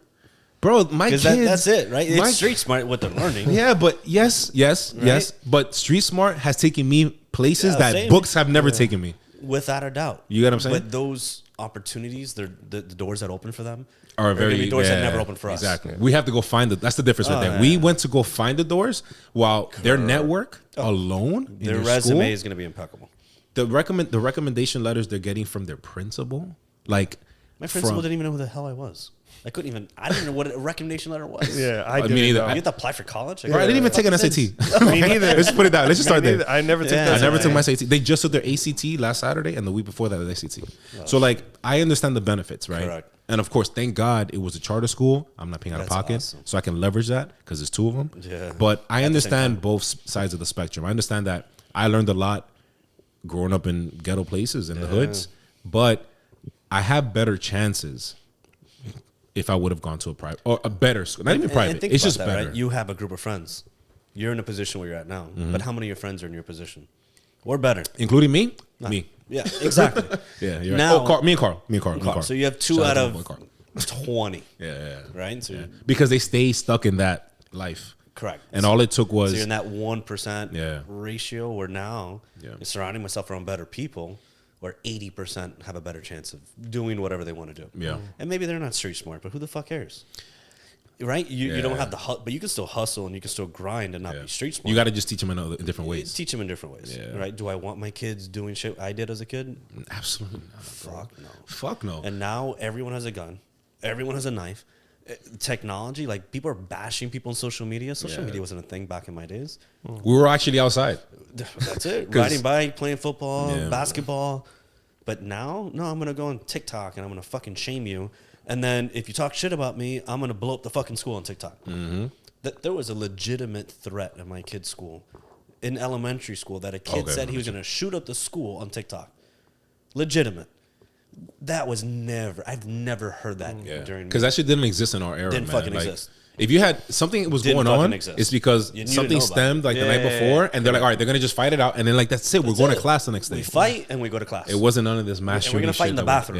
we- No one's gonna fucking know. Yeah. Or someone's gonna get their ass whooped. Yeah. And we're just walking back. Yeah. Nowadays, no, it's different. I'm gonna shoot up the whole fucking school. There's too many fucking variables now. Like it's too much. You know what it is? Kids have too much access. Suicide. Yeah. Suicide is huge right now because you're shaming someone online and they can't take it. Yeah. And boom, they take care of themselves, and that sucks. Yeah. You know, and that's a whole And, nother and, fucking and that's topic. and that's something too. I don't know if do you even want to mention that yet? What? The whole shit that you and I talked about, like what we're looking to get into. You guys telling secrets or what? Nah, We talk a lot. Will you got to tell me a little bit more specific? suicide shit. What do you mean that we want to get it? Oh, yeah. I thought you were talking about something deep. I was like, wait, I'm good. I'm good. I was like, wait, what are you Tell me, talking give me a little about? hint. Wink No, at me. yeah. That's No, fine. because like we're like the other day we were just kind of talking about it, and I was just like, yo, I think it would be dope because like a lot of this shit that we're talking about right now, like we just talked about offline. You know, our demographic is like mid 20s to late 30s men that on mental health, and I feel like there's not really a lot of mental health for younger kids. Like I don't know what it's like to even be in high school right now. I in can't this era. even I can't even imagine what they go through with like Social there's so much media. exposure with social media. So it's like back then you get your ass beat and it's like, all right, cool. Nobody really knows about it. But now like you get your ass beat and now it's on Instagram and TikTok and that shit Oh, lives yeah. forever. There's a video for it. So, Think about it. Every time you see a viral video, sorry not to cut you off. Every time you see a viral video, it's somewhere in a different state. When was the last time you saw a viral video of somebody getting beat up in fucking Ferguson High School in Kendall? Like Well, it's I usually- saw the other day a little girl get her ass whooped on a school bus in Homestead. Did you see that? I It was saw like a that. fucking I saw 12, that. 13-year-old Yeah, boy bro. fighting a 5-year-old girl. Yeah, it was Did she fucking say bad. the wrong thing? Sure. But the parents didn't teach that boy well enough to whoop a little girl's ass. And like, you don't fucking, like I grew up where you hit a Yeah, girl, man. like your dad's going to beat your ass when you get home. Well, and your mother. And your mother. Like, you do not fucking touch girls. Yeah. This big ass 12-year-old beat the shit Slap the out shit of out this of her probably. And, close fist. Like, it was bad. yeah, like, man. This generation is so and it's on different, video. man. It's so different. now man. everyone fucking It's so knows about it. different. So that's what we talked about was like, I would like to really volunteer, you know, with like do something with kids in high school, with boys in high school, in the sense of just like helping them in a mental health aspect. And it's tough because you don't want to like categorize them either, right? You don't want them to think that, oh shit, they're talking to me because they think I'm on the spectrum. or I No, have no, a no. problem, And or- this is just you like this in is general just wanna no. help This is people. just I want to help like Yeah. the upbringing of kids nowadays with all this shit that's going on, like the suicide rates that you said, the school shootings, crazy. all this other stuff. Like I would really, and which is a predominantly male thing. Absolutely. So it's like I would like to really, you know, have us do something in the sense of where we're volunteering, whether it's like workshops or something, teach kids how to meditate, you know, anything like that, to just be able to be out there and really help that next generation of kids, where it's like we can at least fucking lower the suicide rate or lower this shit in some aspect. That's huge. I think too many, and it's not even kids, it could be adults, care too Yeah. much about what other people think. I mean, our my podcast ol- is for this. It's for men, but like my thought process was for younger kids as far as my oldest right now cares about how many followers does he have on TikTok and how many. I heard he views has and a likes. really good TikTok. He does. He's actually making money. He's viral, right? He's He's making viral. money. He's got Yeah. millions of fucking followers That's and crazy, views and likes yo. and shit. Yeah. He puts on a little Pikachu mask. He does his little sturdy dancing. But I read the fucking comments on there. Brutal. People are talking so much shit to an 11-year-old. Thank God he doesn't take anything personal. But But he might as he gets older. And people are like, oh, you don't know what the fuck you're doing. You're a piece of shit. And I'm like, Yeah, dude, it's this brutal. kid is wearing a Pikachu mask just dancing in his bedroom. Because he's a fucking kid. He's a 11 kid. years old. He doesn't know any better. Yeah. But he cares more about the views, about the likes. Like, so he doesn't care about the comments. I don't know yet. Maybe That's he crazy. might open up to his mom more than me. Yeah. But when you we never grew know, up, yeah. we didn't give a shit because we didn't have social media. Yeah. And I grew up never caring what, and even to this day, I don't care what anyone thinks about me. Like, I don't give a shit. There's 6 billion people in this world. You don't like me, fuck you. I'll move on to someone else. But too many people will take it so personal that someone doesn't like me. I just don't care. That's how I was raised. That's how I grew up. But it's hard to train that, you know, and to have people in the younger society to realize, who fucking cares if that kid tried you or talks shit about you or doesn't like you? Not everyone is supposed to like you. Not everyone is like you. Like, you're supposed to be different, and you're not everyone's cup of tea. So I think that's important too, that don't take shit personal. Like, do whatever fucking makes you happy. And if it pisses one person off, but it makes 99 other people happy, do it. Yeah. There's always going to be that one fucking person. Oh, who you can't please anybody, everybody. Yeah, it is what it is. And that's in business, that's in personal, that's in family, that's in life. Like, you're not supposed to make every single person fucking happy. You can't. And trust me, I think we all try. Like, I think we try. all, like, try. Because, you know, like, for example, I know a lot of people. Like, I feel a certain loyalty to a lot of people. Yeah. Regardless if I talk to you now or 10 years ago, right? Like, well, you've been to my birthday, right? Like, It looks like a fucking celebration of thousands of people. I'm like, who the fuck knows that many people? How? no, I mean, I could you know, never have more relationships. than like 10 people at my birthday. Relationships are big, so I really value relationships. And again, I've been doing this since I was 12 without even thinking about it. Like, I've been building relationships since I was 12 because when I would get home, I just want to go back out and be like, wherever anybody invites me, I'm going, because that was a sign of loyalty for me to them, but also an escape for me to have somebody to be like, okay, I'm buying myself time from the bullshit that's going on at home, and you're doing that for me. So like, you and your family is cool. Or if we go outside and ride bike, is cool. And then, we met another person from the other block, but now I'm friends with them. So now I'm friends with you and them. And like, that's always been therapy for me, right? But these kids don't have therapy like we had back then. Like, they don't have outside. Like, do you even want your kids playing outside nowadays? I do. I mean, looking at my kids, I'm telling them, like, You do, go but fucking outside. you don't. But then I'm like, come back. Come back. And I got daughters, so it's a little different. Like, Without a doubt. yeah. So I'm a little bit more protective. So but at my house, I don't care. Like, my kids are on the bike, they're on their one wheels or scooters. Fucking leave. Yeah. And now you have a cell phone. Yeah. I can fucking track you. I know where you're at. But that's how we grew up. Yeah. Playing outside, getting home before that street light turns on, and that was it. And now my kids are at that stage now where I trust them. Mm-hmm. Do I trust other people? No. Mm-hmm. You know, there's unfortunately a shitload of fucking crazy people. But that's never going to change. That's never going to change. It's going to get worse. But I want my kids outside, but I'm okay with having that healthy balance of gaming and being inside, and because you know that can be like the coders of the future. Yeah, like, exactly. I don't know. That's another thing too. A YouTube, to be big on YouTube, it's not just doing a video. It's not doing what we're doing here now. There's a lot of effort that goes behind it. It's true marketing experience. It's getting the clips right. It's getting the captions. It's getting the hashtags. It's getting the words. It's getting the exposure. It's not just filming a video. So if our kids can learn that, and that's our future, why not let them do it now? Yeah, because you know the problem is that it's a different world. A lot of us think that it's like our parents, right? A lot of like our parents' generation, they don't understand the generation shift. They're not supposed to.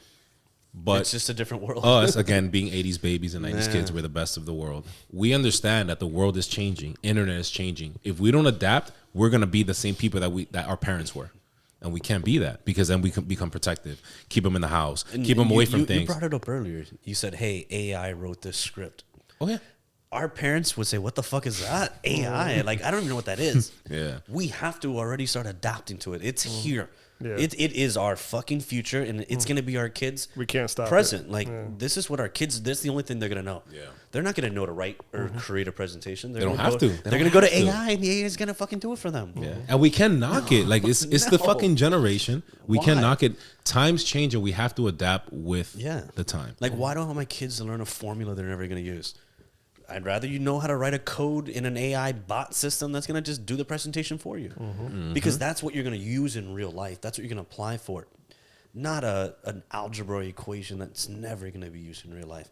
And we have to be okay with that. We can't be like, oh, no, you got to ride bike and skate. No, like code some shit up and do a presentation for me really quick. I think it'd be really fucking neat. But, yeah, we have to be open to these things.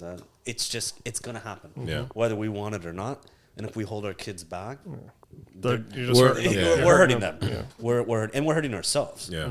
Because I grew up where my dad was like, I'm never gonna fucking use a computer. I'm not using a laptop.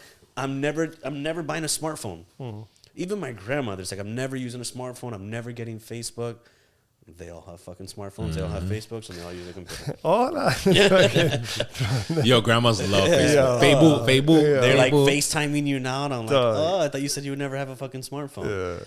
They eventually have to adapt. The early adopters are more successful. Exactly. Like, we just can't be hard-headed, realize the future's somewhat out of our control, because these things are just on a much bigger level than we probably handle on a day-to-day. And just accept the fact that it's coming with or without us, and we got to either jump on the train or literally get left behind. Yeah, without a doubt. And that's everything in life. Yeah. We got to do it. Now, going back to, let's transition back into your community.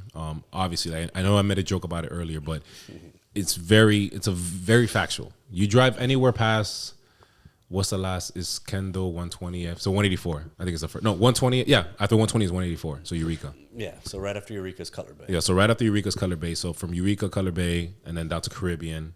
I think right around Caribbean, because then after that it's like further. You go exit 9. You go to 232. 232. Okay. Yeah. So anywhere you go from Eureka, which is 184, all the way to 232, take a good look at this face, because he's everywhere, literally. Billboards, bus stops, everything. So like, my question to you is like, obviously you've built a name for yourself in your community, which is Cutler Bay, which is very hard to do, for one. Yeah.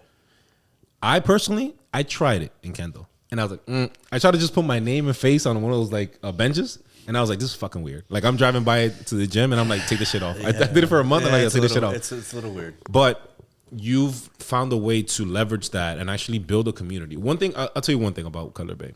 One thing that I've never experienced in the entire years, all the years that I've lived in Miami, is that I've never felt a community feel.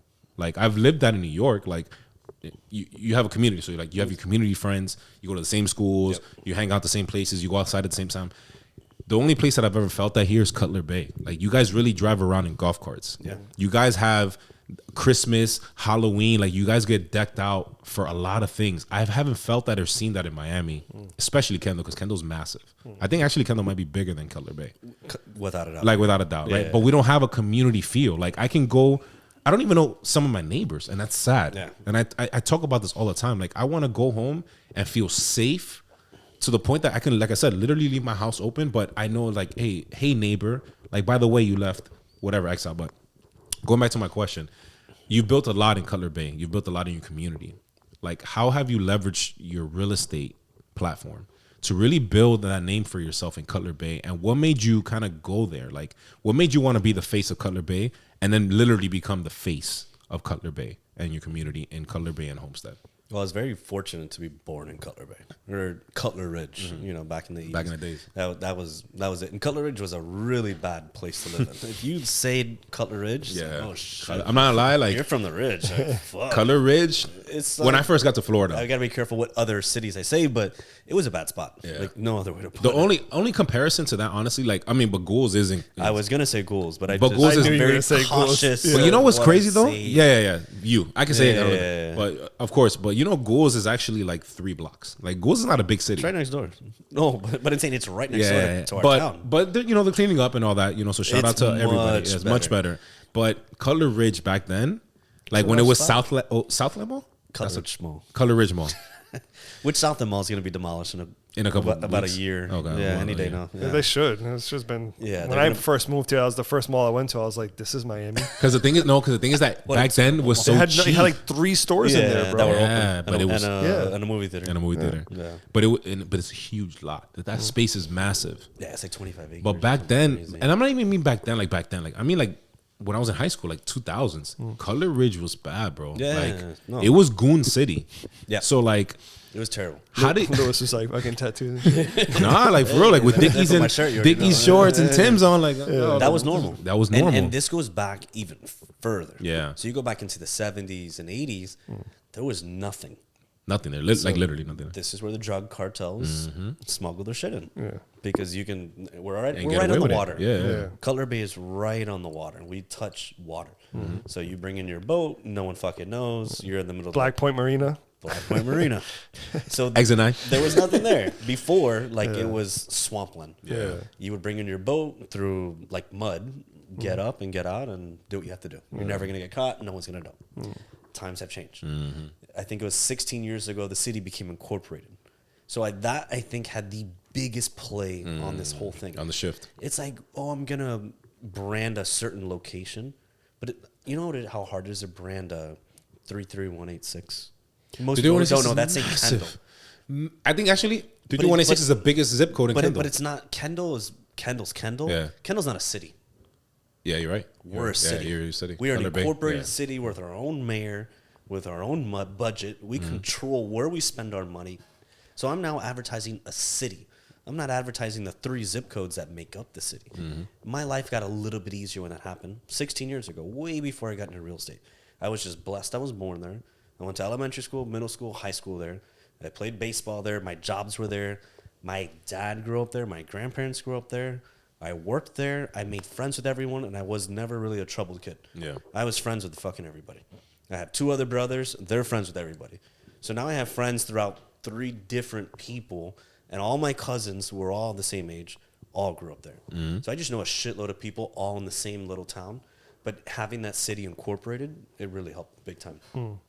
So you said, hey, deciding to be the face, it wasn't my choice.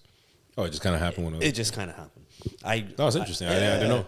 I lived there. I worked there. I grew up there. It's like, this is where I need to focus. I don't want to say I sell Miami because I don't fucking know Miami. Yeah. I just know Cutler Bay. So I want to be the expert of one little town, then be the expert, or not even the expert, the jack of all trades kind of thing where, hey, I fucking sell off like I'll sell your house in North Miami, but don't ask me how the school zone is or where the nearest grocery store is 'cause I don't fucking know. I'm very good at this area. I'm not good at a lot of things. I'm really good here. And that's kind of where I just focused my attention on. But, and you said, hey, how do you get back to the community and how do you help? Currently there's 42 realtors, and I think it's like 6 or 7 employees. Every employee works and lives in the city of Cutler Bay. So I think that was a big push for me. It's like, I want to help people who live here work here.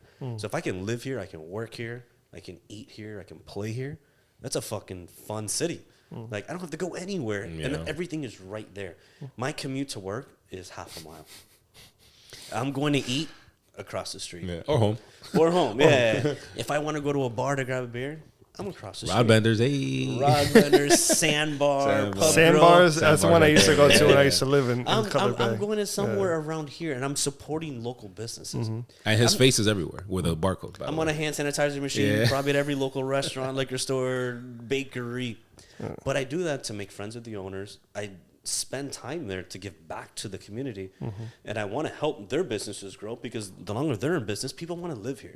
And you live there, so it's like I live there, yeah. So who doesn't want to, help an area with that? We're also involved pretty much in the city, and I think you attended an event with me one time, and it was the grand opening to a baseball field. park. Yeah, man. I used to play there as a kid. That baseball field closed down for 5 years after Hurricane Irene. They pumped, I think, over $1 million into that baseball field. Back. There were hundreds and hundreds and hundreds of people there to just be at a grand opening. Nothing was happening. But there were so many people to cut a ribbon, to celebrate, to be happy, to help. It was awesome. So I think just being involved with the city, and sometimes they'll ask me to speak on the panel at the city to see, hey, where's real estate going? I don't get anything out of it, but I just want to help. I want my town to be a better place to live. It's better for me. It's better for the kids. It's better for everybody who's part of the town. But making that town incorporated, and when you said Kendall, I keep going back to Kendall. I think the day Kendall becomes incorporated, the day the Falls becomes incorporated. The Falls are probably going to be sooner. They're sooner. Because they're a lot smaller, too. Their town changes. Their city changes. They become closer. They have community events. Cutler Bay never had that until it became incorporated. So Cutler Bay, Palmetto Bay, Pinecrest, all these towns became incorporated around the same time. The day Kendall happens, that day is... Those events are going to happen. That community feel is going to happen. We don't have shit. We got a line for fucking Sergio's in the morning on Kendall 107th, and that happens. People honking every day for Starbucks. We have a golf cart parade like every month. That shit is so cool. Honestly, it's really cool. No, I used to live in Cutler Bay. You remember? Oh, that's true. That's true. When you first got here, I used to live right next to. I used to live right next to Sandbar. I'm 152nd or 157th or some shit like that. Right next to that. He's like, no, nothing with a 1.5 anything. What you mean? Not when you lived in hammocks. No, in Cutler Bay. No, I know you lived in Cutler Bay, but it wasn't 157th. But it was right next to that the baseball field that's right there in the back behind that school. Frangio Park? Oh, Lakes by the Bay Park. Yeah, I used to live in Lakes by the Bay. Oh, so that's another part that we went to. But yeah, that's my kids go to school right next door. Okay, so I lived. There was a little middle school or whatever it was, a high school. I lived right across the street from there. Le Club? Huh? Le Club? I don't remember, bro. This was like 3-4 years ago. Too far. Yeah. I loved it. I liked it. The golf carts and shit. I used to run to Black Point Marina. Yeah. Run back. I'll go there, have a beer or whatever, and come back and just chill or like ride my longboard. I loved it over there. It's a completely different town. And people are like, hey, what's so good about Cutler Bay? Nothing. Like there's nothing there. It's community feel. We don't have big malls. We don't have big restaurants. Everything is a mom and pop. But I'm close enough to the expressway that I can get there very quickly. Yeah. I'm close enough to Old Cutler where I can end up in Coconut Grove. I can end up in Brickell, 20 minutes, 30 minutes. I don't want that busy traffic, Kendall, 4 lanes, honking the horn. Everyone's in a rush. Don't get me wrong. Like I love Kendall because it's a good area at the end of the day. Yeah. But I love Cutler Bay because I think it was that Frangio Park thing. I was like, wow, it was like a Saturday morning. Yeah. I was like, people really showed up to open up a baseball field? Yeah, you would. It's like a little league baseball field. It's not a full. Yeah, so I'm like, this is so cool. The fact that everybody woke up on a Saturday, people are walking or driving with their golf carts, and they just pulling up just to show support. It was a free event. You don't have to go. They don't have to buy anything. Like you just go and show face and be like, hey, we're opening this up for the community, and everybody's clapping. Everybody's excited with their kids. I'm like, we don't got this shit in Kendall. I'm like, I remember you saying. You remember I told you, I was like, bro, how can I do this in Kendall? Remember I asked you, I was like, how can I do this shit in Kendall? And let me tell you, it's not just that. It's Halloween. It's Christmas. It's Easter. It's who makes the best chicken wings in the town. Who has the best chili cook-off in town. The community feels it's unreal, man. It really is. And tons of people show up. Yeah. That park probably had the least amount of turnout. That's because crazy. It's usually at another park. Yeah. And the turn, you're talking, I would say 700-800 people every single time, all showing up on a golf cart. It's just it's a really nice community. But our town not only got bigger when I said earlier about it becoming incorporated, it got bigger when the school zones got better. We had really shitty schools growing up there. Now you have these rated A schools, you have these charter schools, everything got a little bit better. And now it's like, okay, I can live in Cutler Bay. Yeah. But if nobody who would move, like if you lived in Kendall, you wouldn't move to Cutler Bay knowing your child's gonna go to rated D or Yeah. F school. For a while, Like, I'd be fuck like, this. downgrading I'm not myself. going here. Exactly. Now it's like, oh, rated A school. Yeah. I'll move. Yeah. And that also And it's a helps much shit. nicer area. It looks nicer. It looks cleaner. It feels cleaner. You're right next to the ocean. Yeah. You got a boat. You're in the boat in 2 minutes. But no, man. Look, like I said, I've noticed a lot of big things in Color Bay, and I really like that. And I think the advice you gave me was get in contact with the mayor of Kendall. But there's no mayor. But there's no mayor because the city's not incorporated. Yeah. So now what you would have to do is get enough people behind you to incorporate the fucking city. I'm not the only black person in Kendall. Like honestly, like everybody's like. Homestead does the same thing, and Homestead's a Yeah. very relatively. I don't want to say newer because they've been around forever. Yeah. But it's a place more where people would like to live, and they have that. I wouldn't say it's the same community feel because it's much bigger. Yeah, Homestead But is massive. It's massive, and the construction is fucking crazy. But you now have a mayor, you have someone in charge of putting events together. It's important. Berto Mayor 2026. Hey, Kendall. that's good. We'll talk after this and see how you can kind of plug me up. I'll be your and vice mayor. I don't What know. Listen. what qualifications I need to meet? But listen, we're gonna wrap it up. We want to. I gotta put this. You're making me nervous. No. I'm just trying to. He's like, fuck. Sorry. fuck Sometimes is I this think like going? Where's this Sometimes going? I think out loud when I should know what I'm gonna say, but I'm like thinking out loud. Sorry, I apologize about that. Shit. But no, we're gonna just wrap it up. I mean, of course, there's a lot of things we always want to get into, but unfortunately, we'll be here for 17 hours. Because the dialogue is always great, the conversation is always great. One thing we do leave off everybody with is just getting to know Lewis the person. Not the Lewis the business owner, not Lewis the father, like Lewis the person, right? If there's anything that you've gone through in your life up until today, right? What do you think that's one thing that stands out? One thing that stands out with you that you wish somebody had talked to you about or taught you before you went through it? Anything that you've experienced, or what's something that you've experienced that you wish somebody had talked to you about it? Yeah, I think back on a more personal note, grew up in a family that everyone's married. So mom and dad are married, grandparents are married, other grandparents are married. Everyone around me is fucking married. And what happens is you grow up and we're in a different fucking generation, right? Our family grew up in a generation where women didn't work. Women were stay-at-home moms. Technology didn't exist. You had a problem with your wife? Tell her to go fuck into the room and shut the door. And wake up tomorrow. Make sure my dinner's on the table. Like, that's the world that our families grew up in. Unfortunately, it is what it is. Yeah, it is what it is. That was the time. It was the time. Now we're in a world where women work. Women are empowered. Women are equal to men, which is a great fucking thing. They should be equal. They should be better than men. They do much more than us, right? But what happens is you grow up and you have problems with your own marriage, right? And now you're asking people for advice, like, hey, what do I do with my marriage? But everyone you're asking for advice for has only been in a marriage. They've never been divorced. They've never had problems. They've never had issues. So how can they give you advice if they've never lived through it?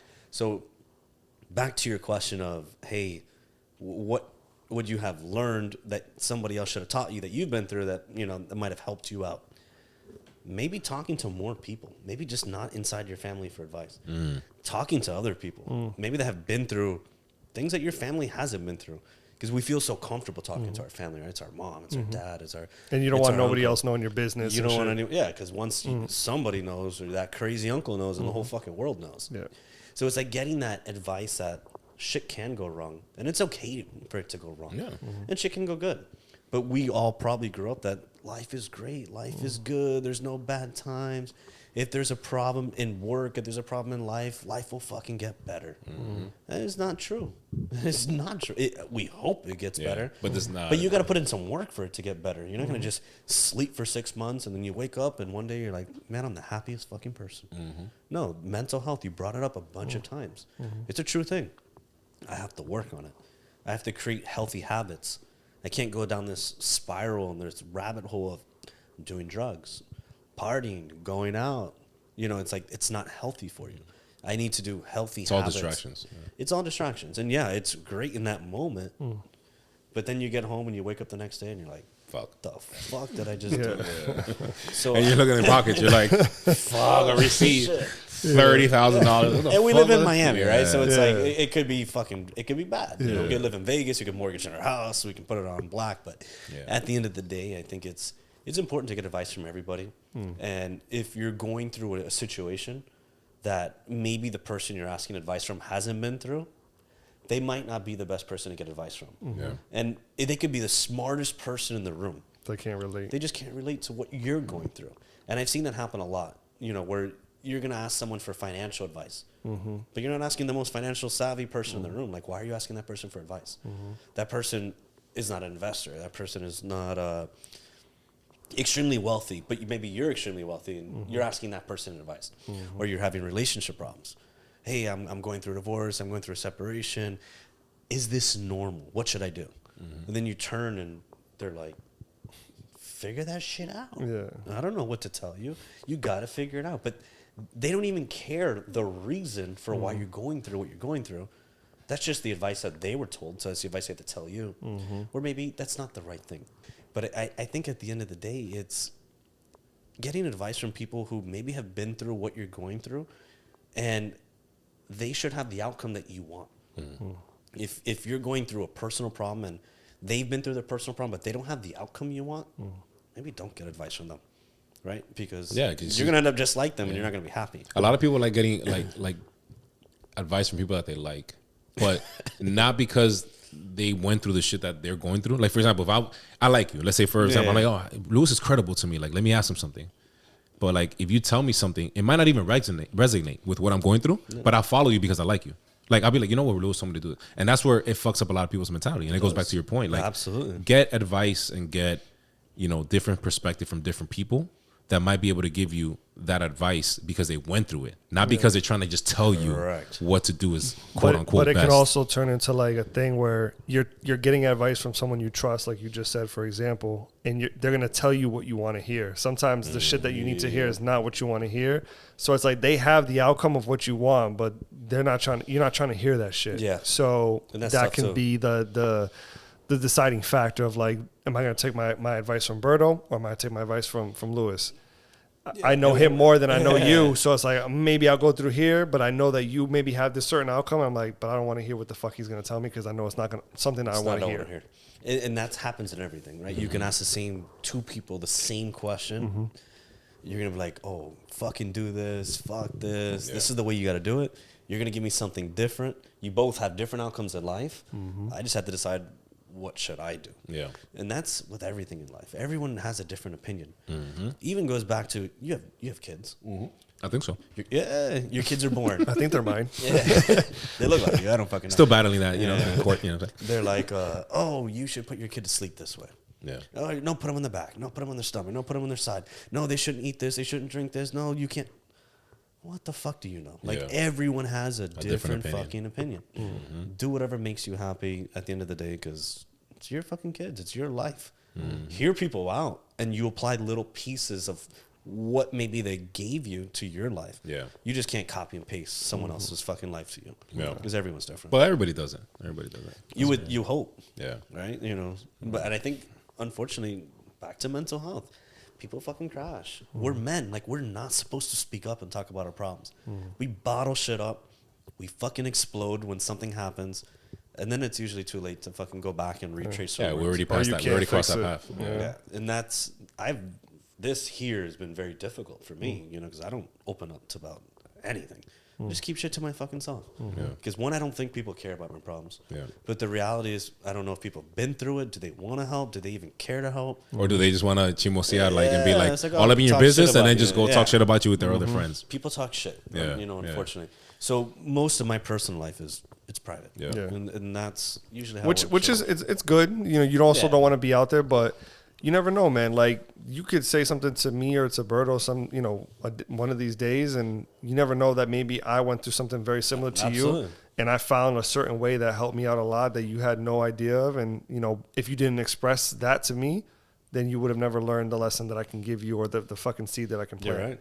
You know, so it's wishy-washy. Because as men, we just have to do a better job of speaking up. Thank you. Asking and just being open, like, dog, this is what I went through and this is it. Like, I don't give a shit what you think. Yeah. We're so accustomed to like thinking about what other men are gonna say and judge us because we've been programmed like be the man, right? The quote unquote man. Hold your feelings in, right? That was the definition of a man to our parents. Hold your shit in and just do what you're supposed to do. When you're crying? Oh, yeah, you're like, a bitch. Like, yeah. All right, get your ass up. Like when I'll never forget that. I say this story all the time. Like when I had, you can't fucking cry. Like, my upbringing was always like, you're crying, I'm gonna give you something to cry for. Oh, my parents use that a lot. Turn around, dog. I'm sorry. I'm sorry to. No, you're fine. You're fine. The minute you said that, like I heard that in my fucking subconscious. Was just like, you can't cry. It's just words. Like, what do you mean you're crying? No, it was.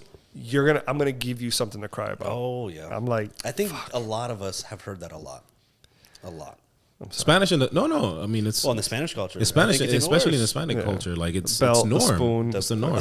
Oh, you're gonna cry about this? Let me know. Yeah, that chancleta comes out, and you're like, fuck. You're like, fuck. Is she gonna throw it or is she gonna hit me with it? Do I have time to dodge it? And then on the other side, it's the fly swatter. So you gotta pick your battles. It's true though, man. It's true. Oh, it's so difficult. But yeah, no. Back to what you were saying. I think we should talk about it. We have to, man. This is what the platform is for.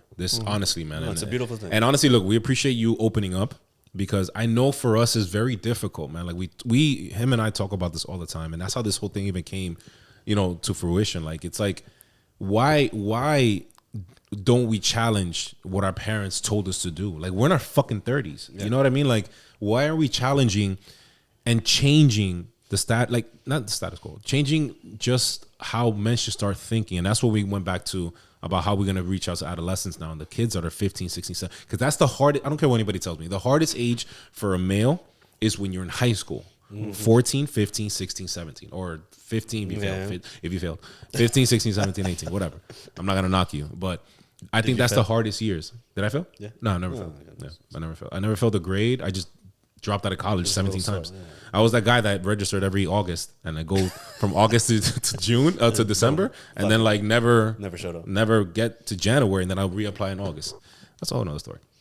It's not about me. But back to what you were saying, it's not even personal. It's business too. Mm-hmm. Why do we do things that have always been done the same way? Yeah. We should challenge everything. Mm-hmm. Like if it's always been done this way, then maybe it's time for a change. Mm-hmm. And that's work. That's personal. That's life. Oh, I work out at the gym and I do this certain chest workout because this is the way it's always been done. Maybe there's a better way to do it. Mm-hmm. No one's ever challenged the fucking process. No one's ever challenged their trainer. No one's ever challenged their boss. Mm-hmm. If you don't challenge it and you always do it the same way, then you can't expect any fucking changes. Yep. Everything's going to be the way it's always been. So I think it's important for all of us to challenge everything. Mm-hmm. Not just personal. It could be work. It could be business. Could be friends. Yeah, like friends should just talk like this. That's a big one right there. It's a huge. Yeah, it's a big. It's not like, oh, we're gonna go out to the club or we're gonna get fucked up. Like, why can't we just have a conversation? Yeah. Why do we not even have to drink? Yeah. You just fucking drink, like have a couple cups of water and just have a discussion. Yeah. No, it's a Saturday. We're supposed to be at a bar. We're supposed to be drinking because that's what society is telling us we're supposed to do. Exactly. And it's okay every once in a while, but. What if you just change things up a little bit? And what you can possibly accomplish? You know what I mean? Like a mastermind like that, where you're bouncing ideas off of me and I'm bouncing off of you guys, and it's like what can become of that? Yeah. Granted, I'd love to have some drinks and go out and have fun for sure, but I've always loved like let's sit down and chop it up and see like what we can come up with. You know what I mean? So together, like, because the thing is that we're also very like competitive. Mm-hmm. So it's like, even though you might be your friends or whatever, like you still have a little bit of competitiveness in you. Like, okay, like you're doing this, but I could do this and do it better. For what? Why not like support that person that's doing that and be like, hey, listen, I don't know, this is an idea in my head. Let me just tell you because I know you're pursuing that. Yeah. But that's your thing. Like, I'm not going to sit here and try to do it. That's your thing. Let me just try to help you. If it works, it works. If it doesn't, it doesn't. But I want this for you because I'm your boy. I'm not going to steal it from you. I'm not going to criticize you. And I'm not going to go behind your back. I'm just fucking sharing you my opinion. Because it may help you and it may not. But this is how I feel. Yeah. But we fucking keep everything to ourselves. Yeah. But I'm glad you mentioned that, man. I'm glad you mentioned that because, again, we don't do this enough. No. And I don't understand I do understand because we grew up through it, but we need to start breaking those barriers. We need to start being okay with just talking about certain things and certain things how they feel. Yep. Right. And don't be afraid to open up to the right people, of course, because I'm very big on like being private. Because a lot of people do just like to know things to know, and then they don't really help you. And they'll use it against you. And they'll use it against you, right? And kind of just like be like, oh, and just talk about it with other people that are irrelevant. But people like us, we're in our mid-30s. We haven't even reached our prime, right? We want to build this community, this platform, to have a safe space to people, not necessarily like let go and let all their demons out, but like just be open to talk about things that they've never tapped into, and just tell the crowd and tell the people that listen in, like, listen, it's okay to talk about all the things, and it's okay to go through the things you're going through. Just know that there's an out. There's people like you, there's people like me, there's people like him that we've gone through those things. We're still going through those things, but we're trying to find a way out. Like you said earlier, we're still trying to figure it out, man. I don't think anybody is ever going to be at a 10. I don't even think Jay-Z's at a 10, all right? He's with Beyonce, like he's a billionaire, he owns Island. Jay-Z's at a 10. You don't think there's a little piece of him that feels like he's missing? But there's a little, something. Exactly. And it might not be personal. It might be business, right? Because he's already accomplished everything. But there's always more. Yeah. Guy fucking owns, what, a basketball team? He owns an island, bro. Like, I don't know anybody owns a fucking island. He has everything. Yeah. But those are the type of people that are trained to always want more. They're never satisfied. Never satisfied. And if they were satisfied, then they would never be billionaires. Yeah. Like, they always need more. They're always going to chase more. Yeah. And maybe now it's different. Maybe it's creating the biggest nonprofit organization. Maybe it's helping feed as many people as possible in the world. Or get people out of jail. That's what he's doing. Or getting people out of jail, or, putting power. Like, there's certain countries that they don't have electricity. So it's something different, but they're just never going to stop. Not only that, are they talking about it? Not enough. So Jay-Z, so whenever you want to come talk about it, we got the link right here. Just drop the link. The link's below. Right Just drop a little foundation. Yeah, but no, listen. I'm. You got anything else on your end? I'm good, bro. Yeah, we're good. But listen, Lewis, man. Honestly, man, I want to go on for 17 more hours, but obviously we want to respect your time. Appreciate it. We I think really we want to all sleep and get gas.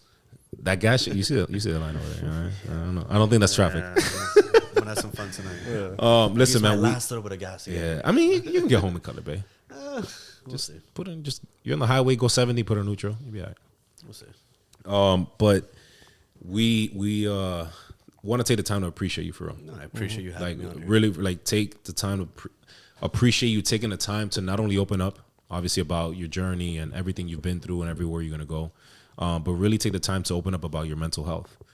Because I think, again, that's something that's very important, and this is a platform that we're using to tap in. Everybody's going through mental health issues. I don't care, like we said earlier, nobody's at a 10. And if you're at a 10, I'm not saying you're lying, but there's something in there that you want to tap into, that you need help with, that you want to discuss. Yeah. You know all three of our answers were not 10. Yeah.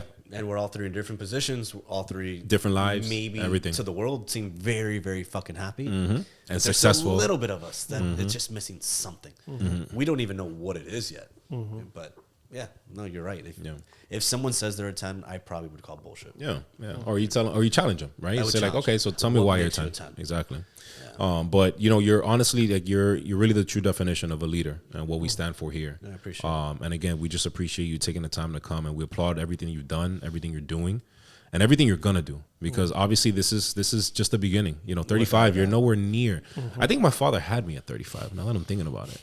In my mind, I'm just starting off. Yeah, Like, this my is just a life start. This is just a start. Now, am I at that midway point in life? Sure. Yeah. But my life has just started. And we're gonna be here. We'll be here, and we want to use this platform not only to, obviously share your story and share everything that you've been through and where you're going, but also, share anything you have to do, man. We want to use this platform to be of any help or of any assistance. So anything you want to do, everything you do in Color Bay, like, we want to be part of that moving forward. You know what I mean? Like, we want to just put back into the community, or as much as we can, from our platform and from your platform, and collab. Because we're always going to be stronger together. Absolutely. You know what I mean? So again, we just want to take the time to thank you.